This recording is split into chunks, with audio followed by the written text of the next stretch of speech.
Moi, je n'ai rien inventé, je suis un opportuniste. J'ai récupéré ce savoir-faire. La lactofermentation existe depuis la nuit des temps.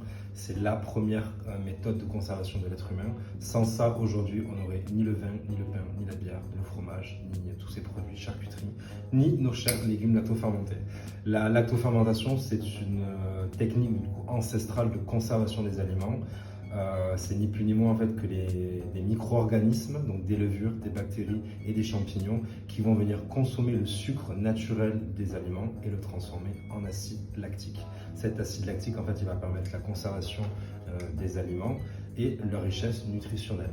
Et il y a une petite formule que j'aime bien, c'est légumes plus sel moins l'air égale fermentation égale le vivant. Ce qu'il faut faire en fait, c'est couper des légumes le plus finement possible. Donc on va les émincer, on va leur rajouter une proportion de sel, on va les faire dégorger. Une fois qu'ils ont bien dégorgé, on va venir les enfermer dans une jarre. Donc soit une jarre comme ça ou à la maison, on peut utiliser un petit pot comme ça. Et en fait, on va venir tasser les aliments, remplir votre jarre. Une fois que la jarre est pleine, on va mettre un petit poids dessus, on ferme correctement et là on va attendre un mois et demi de fermentation à température ambiante avant de les déguster.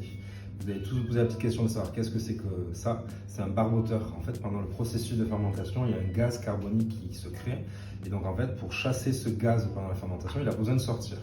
Et nous, vu qu'on veut toujours être dans un milieu anaérobie, là, le barboteur va permettre au gaz de sortir et à l'air de ne pas rentrer.